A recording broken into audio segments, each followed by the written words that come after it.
Well, hey guys, it's Jasvinder, and this is my continued search for the perfect place to position my iPhone while I'm recording video. So, how is everybody? We have the holidays coming up, so hopefully you guys have some fun things planned. You get some time off from work, and you get to spend time with people that you really love and care about. So, our topic for today is the first of a at least a two-part series, which is about loving yourself, which is sort of a big topic these days, and I think a lot of people are sharing their thoughts about it, and I have my own ideas about this.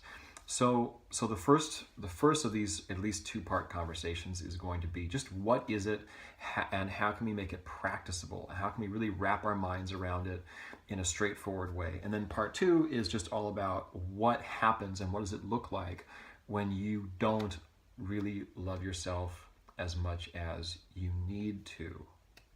Need to. This is not a luxury, right? And the point of that talk is really going to be so that you can identify symptoms of some kind of deficiency in self-love, because they can show up in all kinds of places throughout your life, and you want to know what to do about it before you know if you have the problem or not, because it can be sort of deflating or paralyzing, or can sort of throw you into a tailspin if all you understand is that you have a certain kind of problem. I want to put the tools out there first so that then you can backtrack to this once you see where that shows up in your life, if it does. For most people, it does. It's actually quite difficult. It's surprisingly difficult to actually practice and cultivate love for yourself. It's not that you either have it or you don't. It's sort of like, have you learned how to do it or not? You know, no one is just born knowing how to ride a bike or not knowing how, right?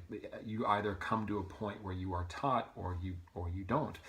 So what I want to do is really just put this in perspective, and again, make this actionable, make this practicable, and make this really not a big deal. Because again, life is just a game of distinctions. You either know or you don't know. There's no deficiency in a person who doesn't know something. They just haven't encountered that knowledge in just the right way or at just the right time. So my sincere hope is that for somebody out there, and hopefully lots of people, that right here, right now is going to be the right time, and I'm going to say this in the right way, right? So we can understand what loving ourselves is about by inference, because we just look at what do we do when we love another person, or when we're trying to, how do we behave to something that we love? Well, we give it our full and total attention, don't we? We spend our free time with that person or that thing. Like if you love music, then you're just, you've always got music going on. You're always listening to it, you're talking about it, you're finding new music, you're going back to your old favorite music. So it's sort of a default. It's a default for where you spend your time when you have some free time to spend, and you even squeeze it in when you don't always have the time to do so. If you listen to music at work, or if you are, texting the special person in your life when you're in the middle of doing other stuff, then you know exactly what I'm talking about. You make all the time that you can for things that you really love. It's not complicated, and we all know exactly what that feels like, don't we? So, first of all, let's just think about that first point right there. You can identify what you actually love what or who you love in your life by looking at where your time goes. We're all just seeking the same happiness. We're all seeking the same peace and fulfillment and quality of life.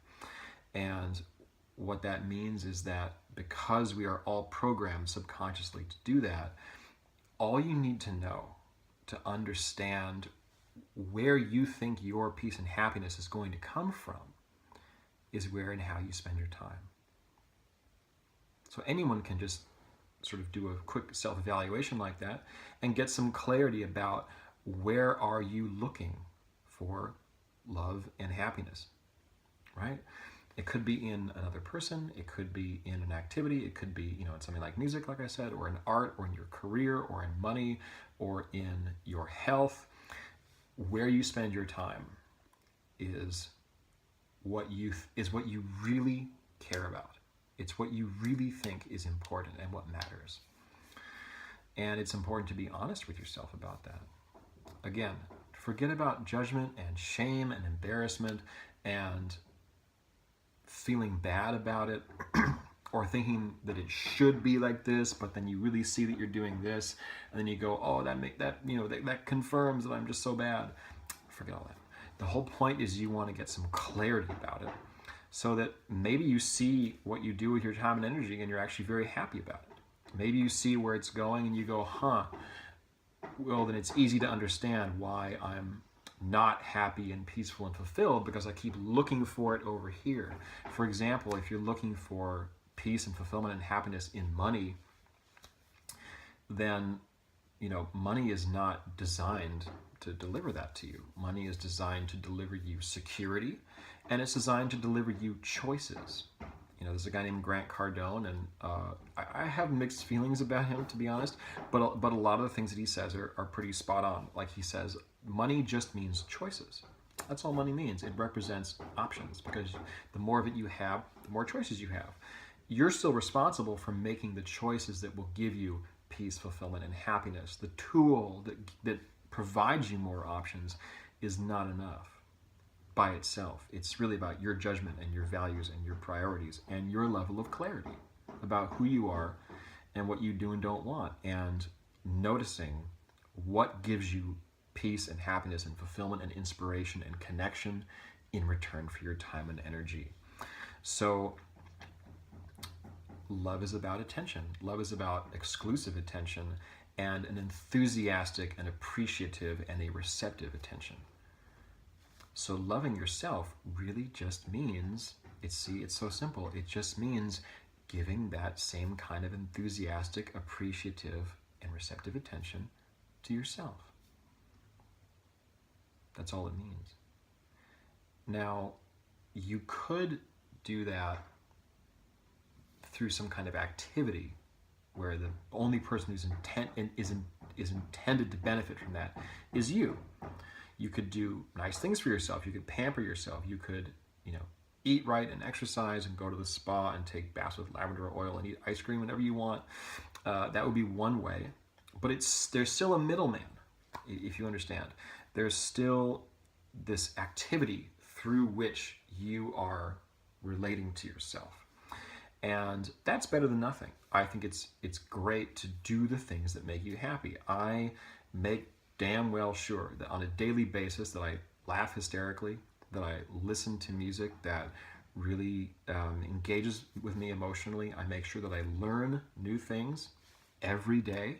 In every single day, I have a commitment to myself that I'm going to learn something new, that I'm going to really laugh like a toddler. And because I happen to have a toddler of my own, my daughter Sophia, first of all, when we're hanging out, that's the easiest time for me to laugh like that. But this is something I do on the daily, honestly. And those are all ways that I am kind and loving to myself. But there's something beyond that. So do all those things. Figure out what makes you feel good and then do them consistently. But there's something beyond that, which is to just give attention directly to yourself.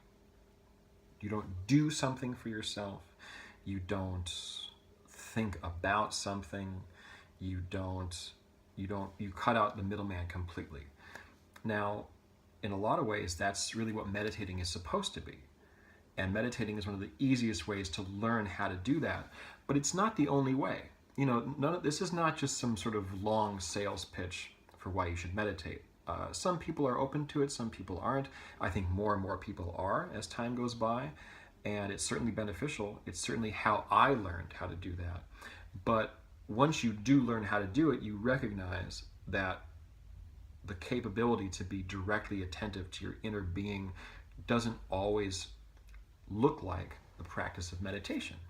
It's distinct. Meditation is a technique and it's a process and it's a series of things that you do. They're very subtle, they're very internal, but you can still meditate on the outside without doing this on the inside. So what is it? I feel like I'm still just talking around it. So giving attention directly to yourself, it means listening, and it means peering into your inner being with an enthusiastic, receptive, and appreciative interest. It means that you are interested in yourself. Not in, and when I say that, I don't mean self-involved or solipsistic or vain or self-interested in that sense. What that really means is someone who expects everybody else to find them supremely interesting, and they just sort of look at themselves and ignore everything else, like a Donald Trump. Everything is about Donald Trump, but actually someone who's sort of a narcissist like that, their attention is always about what other people think and say about them. That's not what I'm talking about at all. That's a form of mental illness. Let's just be totally clear about that. That's a kind of crazy person's way of life. What I'm talking about is a respectful concern and regard, and an awareness of yourself. An awareness of yourself means that you are listening to your feelings, you're aware of what you're thinking about, and you're aware of what you do and don't want, and what you're doing. You're aware of how your actions either reflect or are inconsistent with your values and your ideas and your ideals. And this is something that I talked quite a bit about in the Radical Honesty blog and accompanying video, and it's a concept I return to often. So there is a book by somebody else apparently called Radical Honesty, and what that guy says is just blurt out every damn thing that comes into your head. And there was a guy, I forget his name, but he had a TED talk about how he tried that for a month, said it was the worst month of his life. Okay, so I am not talking about that kind of honesty where you just say things without any sense of consideration or context or propriety. I don't think that kind of honesty is necessary or even constructive or even a good thing. Concern for other people's feelings is pretty damn important. Wouldn't you agree? So the kind of honesty I'm talking about is very close to this idea of self-awareness and being loving with yourself. It means total and complete acknowledgement. See, in between acting out on something and repressing something, you've got acknowledgement. And that's really what it's all about, is it's about actually having enough love and care and attention and receptivity and appreciation for yourself that you are just willing to look inside and acknowledge. The same way that you would just acknowledge the feelings of a small child without trying to steer them this way or that way, and not trying to correct negative emotions, but just to allow them, and just to allow the person to express themselves to you. So you have to allow your inner being to express itself to your rational mind. The faculty of attention, focus, listening, these are sort of cerebral qualities, and we can either use them to suppress and in a way abuse and be sort of in a way violent towards our inner emotional self, or we can use it to listen. And that really is about what this so-called mind-body connection, or this mind and heart connection, is really about. It's the part of you that thinks. It's the part of you that can choose what to focus on, and what is the meaning of what you're focusing on, and how do you feel about it. That part of you, when it has a relationship with the inner part of you that just spontaneously produces thoughts and feelings, when they're united, and when they're united based on care and love and attention and a sort of an enthusiastic curiosity that you really want to get to know this person on the inside of you. So you are going to start spending time with it. You're going to start listening to it.